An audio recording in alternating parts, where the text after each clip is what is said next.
జీవితాంతం రాజకీయాలకు దూరం, పెద్దవారిని కలుస్తుండడంతో కొందరిలో సందేహాలు, మళ్ళీ రాజకీయాల వైపు వెళ్తాననే అనుమానాలు. సినీ రంగం కోసమే ప్రజాప్రతినిధులను కలుస్తున్నా నా రాజకీయ లక్ష్యాలను తమ్ముడు పవన్ నెరవేరుస్తాడు.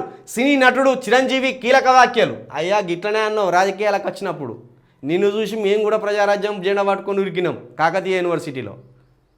రాజకీయాలకు వచ్చినప్పుడు ఇక సినీ ఇండస్ట్రీ ముఖం చూడము అన్నావు, మళ్ళీ రాజకీయాలు వదిలిపెట్టినావు, మళ్ళీ సినీ ఇండస్ట్రీ వైపు వచ్చినావు, మళ్ళీ 4 సినిమాలు 10 సినిమాలు చేసినావు, సంతోషంగా ఉన్నావు. ఇక సినిమాలలోకే మళ్ళీ రాను అని చెప్పిన మీరు మళ్ళీ వచ్చిండు కాబట్టి ఇక రాజకీయాలు చేయను అని అంటే ఎట్లా చేస్తారు? మీకు వచ్చే అవకాశాన్ని బట్టి, మీకుండే ప్రాధాన్యతను బట్టి ఖచ్చితంగా మళ్ళీ రాజకీయాలకు వస్తారు. మీరు చెప్తున్నారంటేనే, నోటితోటి ఒకటి చెప్తున్నారంటేనే తెర వెనుకోటి జరుగుతుందని అర్థం. ఇప్పుడు మీ తమ్ముడు పవన్ కళ్యాణ్ గారు ఏమన్నారు? నాకు బంధు ప్రీతి కానీ ఇంకో ప్రీతి కానీ లేదు, నేను ఒక్కనే రాజకీయంలో ఉంటా అన్నారు. ఇప్పుడు మీ తమ్ముడు నాగబాబు గారికి అక్కడ మంత్రి పదవి కోసం ఆల్రెడీ ఆలోచన చేస్తూనే ఉండే.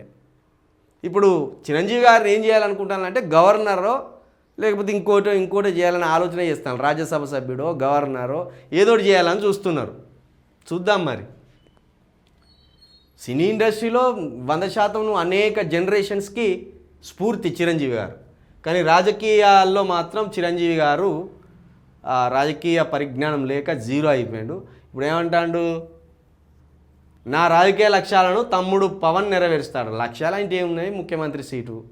అక్కడ కమ్మోళ్ళు పోతే రెడ్డోళ్ళు పోతే కమ్మోళ్ళు, మధ్యలో అక్కడ పెద్ద క్యాస్ట్గా ఉన్న కాపోళ్ళు ఇంతవరకు ముఖ్యమంత్రి కాలే.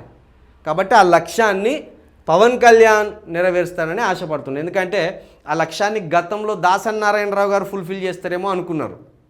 దాసరి నారాయణరావు గారు ఒకప్పుడు చాలా పెద్దగా ఒక మాస్కి వెళ్ళిపోయాడు రాజకీయాల్లోకి, కానీ ఆయన వల్ల కాలే, వెనుదిరిగిండు. తర్వాత చిరంజీవి గారి రూపంలో ఆయన అక్కడ కాపు వారికి అధికారం వస్తుందేమో అని అనుకున్నారు. చిరంజీవి గారు 18 సీట్లు, గౌరవప్రదమైన 18 సీట్లు గెలిచిండ్రు. కానీ ఆయనకు నిలకడ లేకపోవడం వల్ల, ఆ పార్టీని నడిపించే స్థైర్యం లేకపోవడం వల్ల ఆయన మధ్యలోనే ఆ కాడిని విడిచిపెట్టాడు. పవన్ కళ్యాణ్ మాత్రం గెలిచినా ఓడినా మొండిగా నిలబడ్డాడు, వ్యూహాలు రచించుకున్నాడు, బీజేపీని తీసుకొచ్చిండు, బీజేపీతో పొత్తు పెట్టుకున్నాడు, చలో 21 సీట్లు కొట్టిండు, ఉప ముఖ్యమంత్రి అయిండు.